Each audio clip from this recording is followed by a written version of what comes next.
Hello students, welcome to the new video on digital communication. Myself Gunjan Mittal Roy in the Department of Electronics and Communication Engineering in JAMTech Greater Noida. So in the previous videos we have covered the first unit syllabus including all PCM system, PCM, DPCM, DM, ADM and line codes. After that we are going to enter in unit 2 and today's topic is random variable. So what is a random variable? Basically, random variable term can be defined later on. Before that, we have to define what is a probability and what is a sample space. You must have heard the term possibility or certainty in general English grammar or language. But the probability term comes in mathematics, and this is similar to possibility or certainty. It is kind of a experimental output, and when we are not very sure about what will be the result and we are just expecting it, we are thinking that it should be approximately correct, probably it should be right. So this is the probability. Probability means the possibility of occurrence. When we are performing some experiment and out of a number of observations, if we get a particular result in one or two times in an observation cycle, then that is the probable outcome or possible outcome of the total random experiments. So the total number of random experiments or observations done is considered as sample space, and out of that sample space, the probable outcome, the possible outcome, the desired outcome with respect to the total number of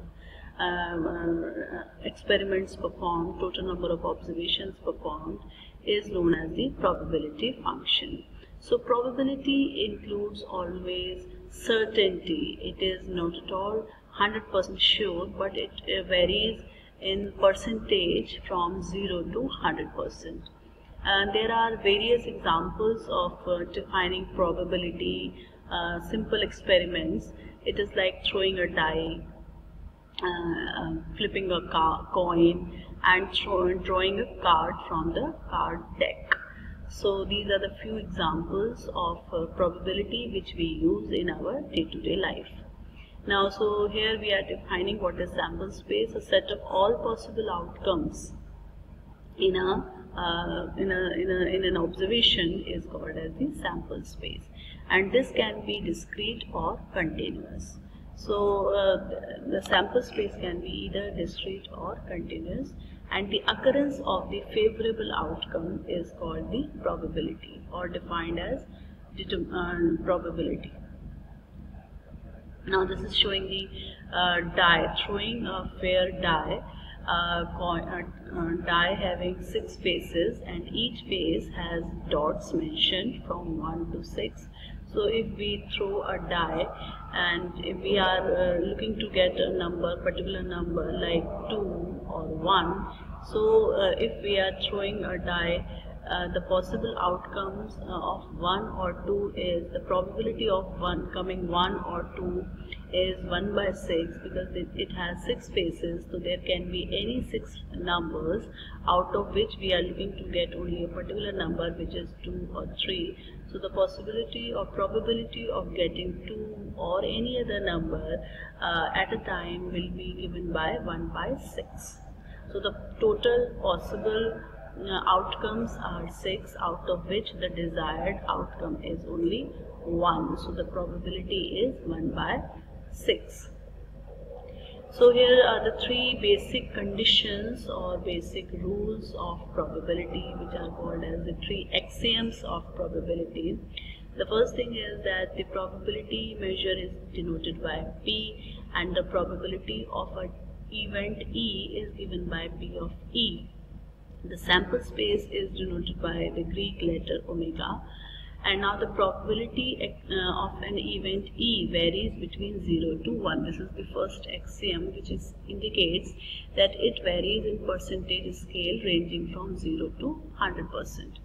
then it has to be some value, the outcome should be there. So the probability of a sample space, of the entire sample space, should be equal to 1. So that means within a sample space having number of observations or number of events, the favorable outcome has to come. So the probability of a sample space is always equal to 1.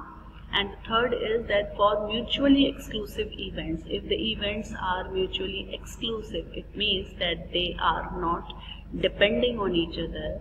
So the overall probability would be the sum of the individual probabilities where the events are mutually exclusive. Now we have few important properties of probability. The very first thing is that the probability of non-occurrence is denoted by 1 minus probability of occurrence. So probability of non-occurrence is also denoted by event complement. So it is given by PE to the power C. So EC represents the complement of an event. That means if we are looking for an event to occur, the complement would be non-occurrence. So the probability of an event non-occurring would be equal to 1 minus the probability of an event which occurs. And the sum of the two will always be equal to 1. That means the probability of non-occurrence plus the probability of occurrence of an event will always be equal to 1. The next property is that the probability of non-occurrence of anything, if nothing is happening, the probability would be equal to 0. Then in the third case, if the two events are mutually exclusive, then the probability will be the sum of individual probabilities minus the P of E1 intersection E2. Now if the two events are in such a way that probability of E1 is less than equal to probability of E2, if E1 is less than equal to E2. Now we have conditional probability. The conditional probability means that we have a factor known to us, we know something, the condition is given to us. So in the provided condition we have to determine the probability of condition, which is called as conditional probability. For example, if we know the probability of having rain, so the condition is given that the rain is going to happen. Now the probability of traffic jam is to be determined provided it rains. So that means rain has to happen and we have to determine the probability of jam. So if there is no rain, if the condition is not provided, the condition of traffic jam would be something different. The scenario of having traffic jam would be something different. So in a given condition, that if suppose the condition is that the rain is going to happen, we have to determine the possibility of traffic jam, then this would be determined as the conditional probability. So if we let's take the two probabilities E1 and E2, where E1 is the known probability and E2 is to be determined, then the conditional probability is P of E2 by E1 is equal to P of E2 intersect E1 divided by P of E1, where P of E1 is not equal to 0 and it will be 0 otherwise. That means if this condition is given, then it will happen, otherwise it will not happen. So this is the conditional probability which is given by Bayes rule, and it can also be given as P of E2 by E1 equal to P of E1 by E2 into P of E2 divided by P of E1. That means if one condition is given to us and the other condition has to be determined, so we have to have the individual probabilities of the both, and we have to have the conditional probability of one to have the conditional probability of the other random variable. Now we have CDF, cumulative distribution function. It is the one of the most important parameters of determining a random variable and its property. So the CDF is determined as the collection of all the probabilities You can call it summation of all the probabilities, and it is given by capital Fx of x, which is equal to P of x less than equal to x. That means for a random variable capital X having all the values small x, the summation of all the values less than equal to x will be given by the cumulative distribution function.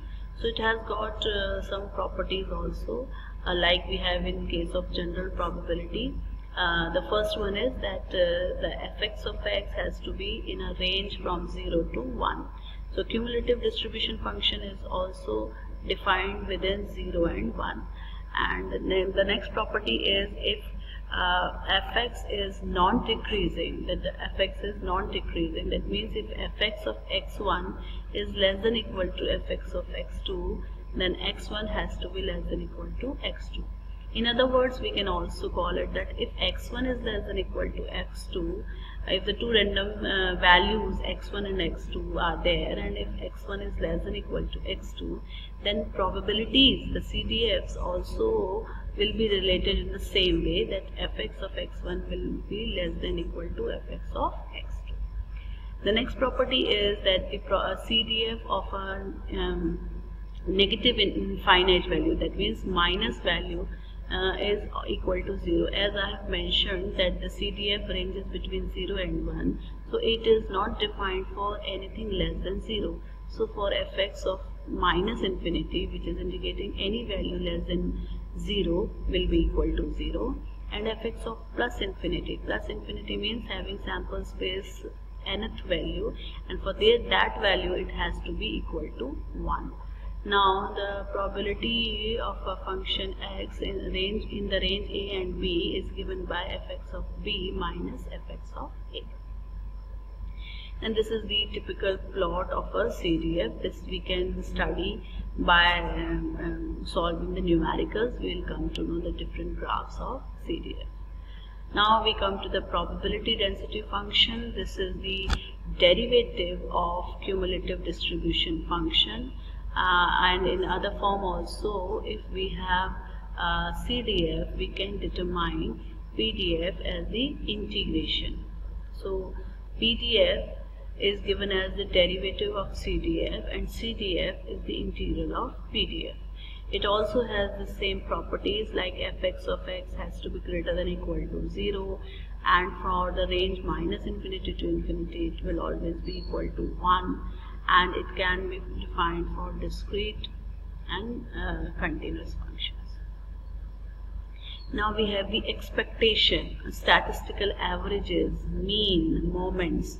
So the expectation or statistical mean value is determined by mx equal to expectation of x, and it is given by the formula minus infinity to infinity integration x fx of x dx, where fx of x is the PDF. So if PDF is known to us for the given function x, we can determine its expectation or mean value. Now the mean for nth order is given by e of x to the power n, and it is equal to minus infinity to infinity integration x to the power n fx of x.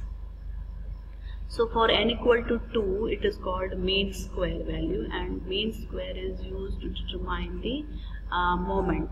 So mean square is used to determine the variance, and the variance sigma x square is equal to expectation of x minus mx ka whole square is equal to minus infinity to infinity x minus mx whole square into fx of x dx.